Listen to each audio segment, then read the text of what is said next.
버리지 아니하리라 하시니라. 아멘. 여러분 지난 한 주 잘 지내셨습니까? 저는 지난 한 주에 참 잘 지냈어요. 잘 지냈는데 무엇이 잘 지냈냐면 지난주에 참 반가운 문자를 2통이나 받았습니다. 하나 문자를 소개해드리면 새벽기도 때 한번 말씀드렸는데 신동에 사는 분들이 저한테 어떻게 알고 이제 교회 홈페이지에 제 전화번호가 나와서 그런지 문자를 보냅니다. 완공이 언제 됩니까? 하면 제가 정확하진 않지만 대략 6월쯤 되지 않을까 싶습니다. 이렇게 문자를 보내요. 그런데 지난주에 문자 온 한 분은 자기의 사연을 좀 이렇게 쭉 적었어요. 그러면서 하시는 요는 무엇이냐? 제가 다시 신앙생활하고 싶어서 연락을 드렸습니다. 하는데 그게 너무 반가운 거예요. 또 어떤 일들이 있었는지 모르겠지만 다시 교회가 아니라 내가 다시 하나님께 나아오고 싶다는 마음을 지녔다는 게 너무 기쁜 거예요. 목회자로. 그런데 그 다음날 또 문자가 왔습니다. 이번에는 신동이 아니라 저 어렸을 때부터 같이 지냈던 제 친한 친구한테 문자가 왔어요. 잘 지내니? 하면서 문자가 왔는데 한 9년 만에 연락이 되는 것 같아요. 그런데 그 친구가 지금 이제 서울에 살고 있는데 그 친구가 뭐라고 또 문자를 보냈냐면 똑같이 보냈습니다. 내가 다시 신앙생활 하고 싶어서 너한테 연락을 했다. 상담 좀 받고 싶은데 언제 시간이 돼? 그래서 찾아갈게. 연락이 왔어요. 여러분 어렸을 때 같이 제가 전도에서 교회 다녔던 친구인데 대학교까지는 다니다가 직장 다니고부터는 안 다녔어요. 그런데 다시 돌아오겠다고 연락을 주니 얼마나 마음이 기쁜지 모르겠습니다. 그런데 한 가지는 어떤 생각이 들었냐면 한편으로는 그 친구에게 참 미안하다는 생각이 들었습니다. 내가 목사인데 신앙생활에 대한 이야기를 내가 꺼내는 게 아니라 저 친구가 먼저 꺼내는 게 참 미안하다. 그런 생각이 들었어요. 왜 도대체 뭐가 그렇게 삶이 바쁘다고, 뭐가 그렇게 힘들다고 죄송합니다. 친구한테 그 연락 한번 못했을까? 여러분 누군가에게 연락하는 게 몇 시간 걸립니까? 누군가에게 안부를 묻는 게 얼마면 됩니까? 사실은 바쁨이 아니라 마음이 분주해서 여유가 없는 것 아니겠습니까? 문자 하나 보내는 게 1분이면 돼요, 사실. 오가는 게 5분이면 돼요. 그런데 그런 제 마음이 왜 이렇게 분주할까? 여러분 왜 분주한지 아시겠죠? 여러 가지를 생각하니까 마음이 분주한 거예요, 저도. 제가 그 마음을 가지면서 우리 성도들은 어떨까? 이런 생각을 해서 오늘 말씀을 준비한 것입니다. 여러분 질문 드립니다. 여러분은 요즘 어떠세요? 여러분 마음은 어떠십니까? 분주한 마음입니까? 아니면 여유와 평안이 여러분 마음에 있습니까? 주변을 돌아볼 만한 넉넉한 여유가 여러분에게 있습니까? 있습니까? 여러분 오늘 본문이 그걸 잘 보여줘요. 왜 우리가 분주하면 안 되는가를 보여줍니다. 40절 다시 봅니다. 마르다는 준비하는 일이 많아 마음이 분주한지라. 여러분 예수님을 집에 초대하고 막 준비하는 것입니다. 일이 많아서 마음이 분주합니다. 그러더니 분주한 마음이 어떤 일들을 하는지 보세요. 주여 예수께 나아가 이르되 주여 내 동생이 나 혼자 일하게 두는 것을 생각 안 하십니까? 지금 동생을 뭐라고 하는 거예요? 예수님을 뭐라고 하는 거예요? 둘 다 뭐라고 하는 거예요? 여러분 예수님이 이 집 다시는 가고 싶을까요? 안 가고 싶을까요? 제 생각에는 안 가고 싶을 것 같아요. 아니 내가 언제 많은 거 준비해달라고 한 것도 아닌데 와서 막 뭐라고 하는 거예요. 얼마나 분위기가 쌓였을까요? 동생 마리아는 옆에서 얼마나 긴장하고 있었을까요? 여러분 분주한 마음은 예민합니다. 날카롭습니다. 관계가 깨어집니다. 그리고 나아가 일도 제대로 되지 않습니다. 사랑하는 성도 여러분, 그래서 오늘 기억할 첫째, 저는 오늘 이 주일 여러분 마음에 이 문장이 꼭 심어졌으면 좋겠습니다. 첫째, 나는 분주한 마음과 삶에서 벗어나 여유로운 마음으로 살아갈 것이다. 여러분 이 주일 그것을 다시 환기시켰으면 좋겠습니다. 분주한 마음을 내가 그렇게 살지 않으리라 결단하지 않으면 우리는 늘 여기저기 쫓겨다닌다는 거예요. 그 일에 쓸려서 막 휩쓸려 간다는 것입니다. 사랑하는 성도 여러분, 얼마나 안타까운 일이에요. 저와 여러분은 누구입니까? 서두로 돌아가면 그리스도인이에요. 그리스도인. 그리스도인은 어떻게 살아야 됩니까? 영향력입니다. 주변에 영향력을 끼치고 누군가를 일으키고 살리는 삶을 살아야 되는데 나 혼자의 삶도 바빠서 이리저리 어떻게 주체를 못한다면 여러분 얼마나 안타까운 일이에요. 오늘 예수님 이 땅에서 일이 얼마나 많으셨어요. 예수님 하신 일을 기록하면 책을 써도 세상에 못 논다 그래요. 그런데 예수님의 행적을 보면 분주함이 전혀 보이지 않아요. 그 많은 일 가운데에도 여러분 혼인잔치에 가서 잔치를 즐기며 신랑 신부 축하해 주십니다. 나아가 예수님이 어디를 갑니까? 그 바쁜 사역 가운데에도 제자의 집에 가서 야, 장모님이 아프시다는데 가서 내가 기도해 줄게. 베드로의 창문을 가서 고쳐주세요. 나아가 지나가는데 저 나무 위에 잘 보이지도 않는 삭개오가 올라가 있으면 야, 삭개오야 내려와라. 우리 같이 너네 집 가서 이야기 좀 하자. 이야기하고 그 마음을 만져주십니다. 어디까지 가십니까? 사마리아에 혼자 물깃는 상처받는 여인을 위해 사마리아까지 가서 그 여인의 마음을 만져주시지 않습니까?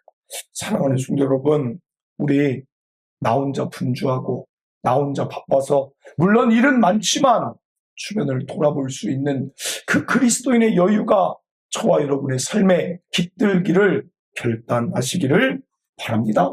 이것은 삶의 태도예요. 한번 분주한 삶을 사는 자는 제가 봤을 때 평생 분주하게 삽니다.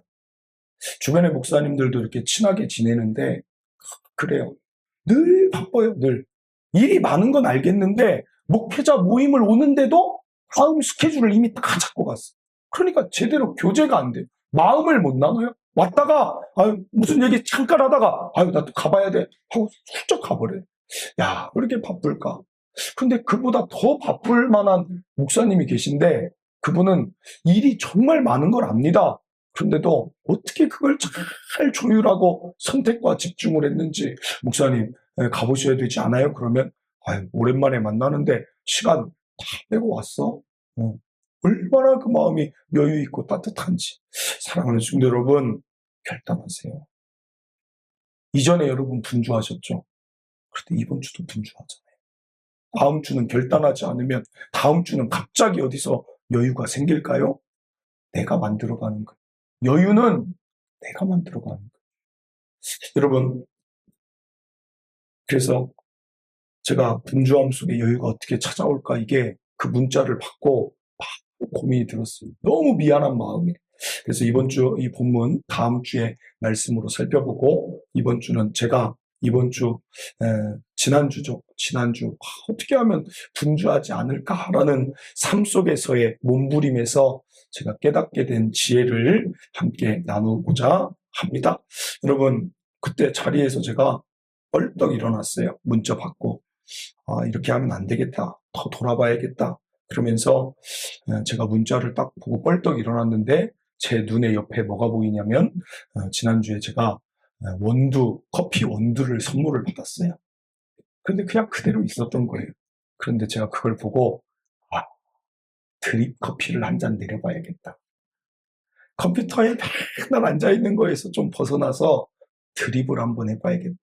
여러분 저는 무슨 자격증 없습니다. 그런데 그걸 시작하게 된 계기가 있어요. 왜 시작했냐면 신대원 다닐 때 늘 믹스커피 기숙사 안에서 4명이서 수업 끝나면 점심 먹고 한 잔 마시고 가는 게 이제 일과였는데 갑자기 어떤 그 전도사님이 옆방에 진짜 맛있는 커피 있어. 우리 옆방 놀러 가자. 그래요. 그래서 놀러 갔어요. 갔는데 제가 거기서 드립 커피를 처음 봤어요. 그래서 일반인도 이걸 내릴 수가 있구나. 이게 어떤 커피숍에서만 하는 게 아니구나를 그때 처음 알았어요. 그런데 그분이 딱 처음 봤어요. 원두를 갈고 물을 옆에 끓이고 컵을 준비하고 뭐 필터를 끼고 막 우리가 왔다고 그걸 하는데 커피를 안 주는 거예요. 커피 준다고 해서 왔는데 준비만 하지 커피를 안 주는 거예요. 제가 언제 줘요 도대체. 이거 하고 또 수업 가야 되는데 언제 커피 먹냐고. 믹스 빨리 먹고 가면 됐는데 제가 그랬더니 그 전도사님이, 그땐 다 전도사라고 불러요. 전도사니까. 전도사님, 우리가 분주하니까 나는 그 가운데 이게 나를 지키는 거예요. 여유 있게 나를 지키기 위해 내가 이걸 하는 거예요. 조금만 기다려봐요. 조금만 여유 있어도 되잖아. 신대원도 여러분 레포트에 수업에 뭐에 계속 되니까 전도사 때도 분주한 거예요. 교회 사역이 있잖아요. 또 금요일 날 내려가서 금토주일 사역해야 되잖아요. 근데 제가 그게 참 인상적이었어요. 야, 그렇구나. 분주함 속에 여유를 찾고자, 지키고자 다시 한번 이 마음을 갖는구나. 그러면서 그날 거기서 그 커피 마시면서 참 서로 친밀해지는 이 시간들이 너무 좋았어요. 그래서 그날 기숙사 방에 가서 어떤 걸 주문할까 해서 그때 주문했어요. 그래서 저도 그걸 시작을 했는데 그걸 언제 그만둔 줄 아십니까? 개척하고 그만뒀어요. 그래서 내가 이러면 안 되겠다. 그때 그 깨달음이 나한테 있어야겠다. 그래서 커피를 한 잔 마셨어요. 마음이 참 좋았어요.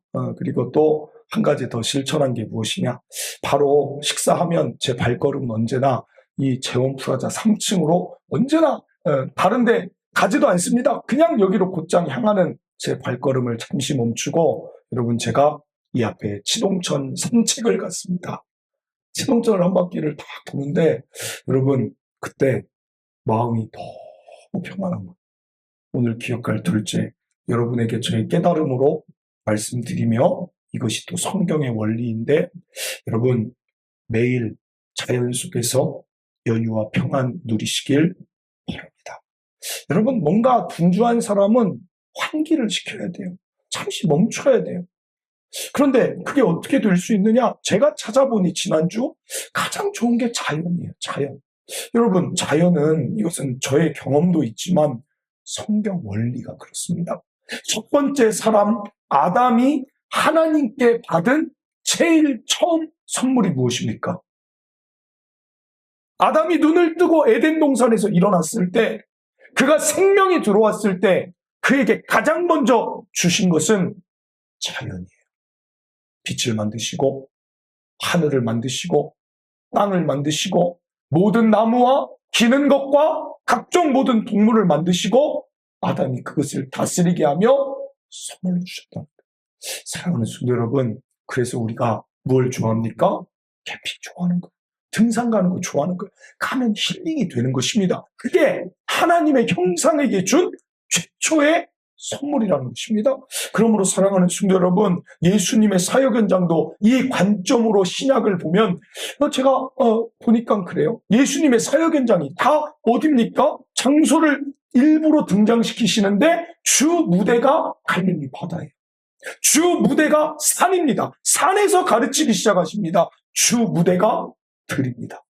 예수님도 이 땅에서 하늘 보좌가 더 아름답지만 이 땅에서 자연 속에 누리셨구나. 사랑하는 성도 여러분, 실제 정신과 연구 논문도 한번 찾아봤어요.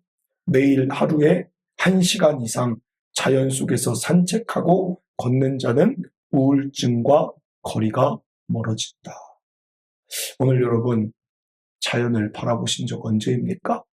자연 속에 산책하며 여유를 즐기신 적 언제입니까? 매일같이 매주 캠핑을 가면 좋겠지만 그런 삶이 세상에 어디 있겠습니까? 하루의 일정 가운데 반드시 여러분 자신을 지키기 위한 분주함에 빠지지 않을 루틴을 꼭 정해서 저는 저와 여러분이 매일 누렸으면 좋겠어요. 매일 여유가 있었으면 좋겠어요. 오늘 분주했어도 그 여유를 통하여서 내일은 내가 한없는 여유로움으로 살아가리라. 다시 여러분 자신이 막 쫓겨 사는 것에 빠지지 않는 삶, 그것이 오늘 동탄 추천교회 저와 여러분의 삶이 되시기를 바랍니다. 그래서 지난주에 열심히 의도적으로 걸었는데 참 지난주 일이 많았는데 그래도 마음이 평안한 거예요. 마음이 평안한 거예요. 여러분 또 하나 마지막 메시지 하나 드립니다. 제가 오늘 자연이라는 메시지를 던진 이유가 있어요. 그것은 단순한 기분 전환만이 아닙니다. 우리 마음이 분주한 이유가 무엇일까요? 여러 가지가 있는데 첫 번째는 불안입니다. 사람은 잘 돼도 불안합니다. 왜냐하면 내 능력과 한계가 있기 때문에 다 염려, 근심, 불안은 그냥 우리 친구라고 생각해야 돼요. 늘 잘 돼도 불안한 거예요. 잘 돼도. 내가 건강을 잃을까 불안한 거예요. 내 자녀가 무슨 일이 일어날까 불안한 거예요. 늘 불안하니까 뭐라도 해야 되는 거예요. 그게 분주함의 이유가 됩니다. 둘째, 사람은 인정의 욕구가 있어요. 내가 가만히 있으면 뒤처질 것 같아. 막 인정받고 싶으면 뭘 해야 돼요. 이게 무엇인 줄 아십니까? 바쁨에 중독되어 살아가는 거예요. 인정받고 싶었어. 셋째는 비교입니다. 누구랑 나랑 비교하다 보면 내가 지금 산책에 나갈 시간이 없어. 매번 쫓기는 거예요. 사랑하는 성도 여러분, 이 근본적인 분주함 어떻게 사라질 수 있는가? 요한복음 14장 27절입니다. 평안을 너희에게 끼치노니 곧 나의 평안을 너희에게 주노라. 내가 너희에게 주는 것은 세상이 주는 것과 같지 아니하니라. 너희는 마음에 근심하지도 말고 두려워하지도 말라. 여러분, 정말 우리가 누려야 될 평안은 예수님이 주시는 나의 평안이라는 거예요. 자연이라는 선물, 그건 하나님이 주신 선물입니다. 그러나 하나님이 정말 주고자 하는 평안은 어디에 있느냐? 왜 제가 자연을 이 대지에 넣었냐면 자연만 보고 느끼는 것이 아니라 하나님이 우리에게 자신을 보여주는 방법 두 가지를 주셨어요. 하나님이 늘 우리 옆에 있으면 불안하지 않을 것 같아요. 그래서 하나님이 주신 게 하나는 오늘날 신약시대는 성경 특별계시를 주셨어요. 성경을 보면 여러분 불안이 사라집니다. 그게 방법이에요. 마음의 여유와 평안을 누릴 수 있는 것은 말씀을 볼 때 사라집니다. 그러나 또 하나의 방법은 무엇이냐? 그것이 바로 자연 계시라 그래요. 자연을 바라보다 보면 하나님의 살아계심을 보게 됩니다. 그게 자연 계시예요. 그래서 이스라엘 백성, 성경이 아직 정경이 다 완성되기 전에 그들이 또 불안해합니다. 그들이 또 늘 염려합니다. 그때 하나님이 아브라함이나 이런 자들에게 뭐라고 합니까? 눈을 들어서 하늘을 보라 그래요. 눈을 들어서 저 땅을 보라. 자꾸만 눈으로 보라고 합니다. 거기에 내가 있다. 여러분, 이사야 40장 26절. 너희는 눈을 높이 들어라. 이스라엘이 열강들 사이에 큰 마음이 불안합니다. 분주합니다. 어떤 강대국하고 교류를 해서 살고자 합니다. 그때 하나님 말씀하십니다. 눈을 높이 들어 누가 이 모든 것 창조하였나 봐봐라. 그리고 그 다음 단어가 주께서 수요대로 만상을 이끌어내시고 그들의 모든 이름을 부르시나니 그의 권세가 크고 그의 능력이 강함으로 하나도 빠짐이 없다. 여러분 질문 드립니다. 저기 만상이 뭐예요? 주께서는 수요대로 만상을 이끌어내신다는 저 만상이 뭘까요? 여러분 저 만상은 별자리를 말해요. 별자리가 얼마나 신기합니까? 밤하늘에 그냥 떠 있는 것 같고 조명인 것 같지만 여러분 그렇지 않습니다. 저도 찾아보니까 별은 항성이라고 하더라고요. 항상 그 자리를 지키고 스스로 빛을 내서 항성이라 그래요. 행성은 태양 주위에 돌면서 태양의 빛을 받아 자기의 빛을 내는 간접적인 빛을 발해요. 그런데 이 항성, 별과 행성들이 지금도 어떻게 하고 있느냐? 가만히 있어 보이지만 그렇지 않습니다. 지구가 도는 것처럼 그 밤하늘의 그 모든 만상이 지금도 각각의 궤도를 가지고 어떤 것은 태양 주위를, 어떤 것은 좀 더 큰 행성 주위를, 어떤 것은 스스로의 자리를 지키며 계속해서 돌고 있다는 것입니다. 여러분, 그런데 그 별들이 우리 은하라고 부르죠. 은하수, 우리 은하. 우리 지구와 태양과 이런 우리 은하가 이 안에 그 항성, 별이 몇 개나 있는 줄 아십니까? 별이 몇 개나 있을까요? 우리 육안으로 보는 게 별이 보인다 그러면 거기에는 우리 눈에 한 6,000개 보이는 거래요. 그것 중에 빛이 있는 것들이 반짝거리는 거. 저 먼 우주에서부터. 그런데 총 개수를 과학자들이 몇 개를 보는 줄 아세요? 여러분, 2,000억 개로 봐요. 2,000억 개가 지금도 자기 궤도를 지키면서 돌고 있다 그래요. 그러면 우리가 살고 있는 이 은하가 여러분 이 모든 우주에는 우리가 살고 있는 이 은하, 이 궤도를 도는 이 은하가 우주 속에 몇 개나 있을까요? 그것은 별보다 많더라고요. 수천억 개가 있대요. 수천억 개. 그 모든 걸 내가 만들고 운행하고 있는데 왜 보라고 하시는 거예요? 너희들의 삶을 내가 인도하지 않겠느냐. 너희들의 삶을 내가 가만히 두겠느냐. 내 백성, 내 이스라엘을 내가 보호하지 않겠느냐. 그게 자연 속에 하나님이 자연을 바라보며 영적인 눈을 뜨라는 메시지인 것입니다. 오늘 기억할 셋째, 마음이 분주할 때 자연으로 나가서 이 모든 만상의 질서를 움직이시는 하나님을 바라보시기 바랍니다. 여러분, 거기에서 우리는 여유와 평안, 근본적인 문제가 해결되는 것입니다. 하나님 아니고서는 그 평안을 주실 수가 없어요. 그래서 여러분, 제가 이번 주에 산책을 하는데 하나님이 너무 느껴지는 거예요. 가장 먼저 쳐다본 게 어디냐면 저 나무들. 우리는 겨울에 여러분 난방하고 살잖아요. 근데 저 나무는 난방조차 켜지 않는데 막 보니까 새싹이 막 움트는 게 보이는 거예요. 야, 어디서 이런 생명력이 나오게 될까? 야, 신기하다. 신기하다. 하나님이 그 속에 생명력을 넣어주셔서 겨울에 버티고 때가 되니 나오는 거예요. 그런데 그때 마치 영화처럼 그 생각을 하고 있는데 여러분, 제 위로 뭐가 싹 지나가요? 뭐가 지나갔을까요? 하늘의 새가 제 옆을 쫙 지나가요. 여러분, 그때 느낀 생각이 뭐겠어요? 야, 미안하다 새야. 먹이 한 번 준 적 없는데 넌 오늘 또 살아 날아가고 있구나. 제가 그날 감성이 충만했어요. 감성 충만 김 목사였어요. 날아가는 새들 바라보며 너무 좋은 거예요. 그래서 여러분, 그때 어떤 말씀 떠오르겠어요? 누가복음 12장 22절 31절입니다. 또 제자들에게 이르시되 그러므로 내가 너희에게 이르노니 너희 목숨을 위하여 무엇을 먹을까? 몸을 위하여 무엇을 입을까? 염려하지 말라. 목숨이 음식보다 중하고 몸이 의복보다 중하니라. 까마귀를 생각하라. 심지도 아니하고 거두지도 아니하며 골방도 없고 창고도 없으되 하나님이 기르시나니 너희는 새보다 얼마나 더 귀하냐. 또 너희 중에 누가 염려함으로 그 키를 한 자라도 더할 수 있느냐. 그런즉 가장 작은 일도 하지 못하면서 어찌 다른 일들을 염려하느냐. 백합화를 생각하여 보라. 실로 만들지 않고 짜지도 아니하느니라. 그러나 내가 너희에게 말하노니 솔로몬의 모든 영광으로도 입은 것이 이 꽃 하나만큼 훌륭하지 못하였느니라. 오늘 있다가 내일 아궁이에 던져지는 들풀도 하나님이 이렇게 입히시거든.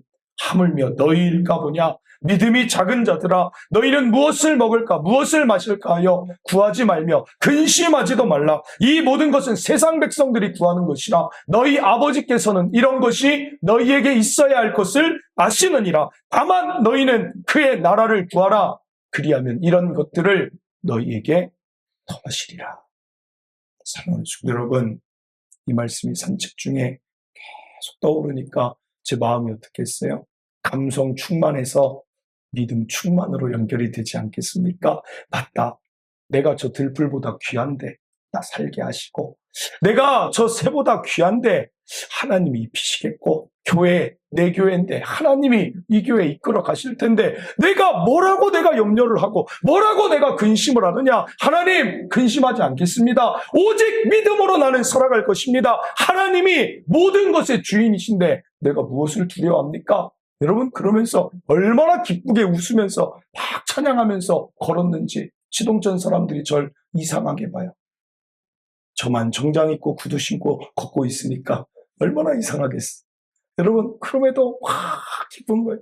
우리 하나님 계신데 무엇이 두려울까? 우리 하나님 계신데 뭐가 염려일까? 염려는 하나님 다 내어놓습니다. 그러니 여러분, 지난 한 주는 저에게 잘 지낸 너무나 아름다운 한 주였습니다.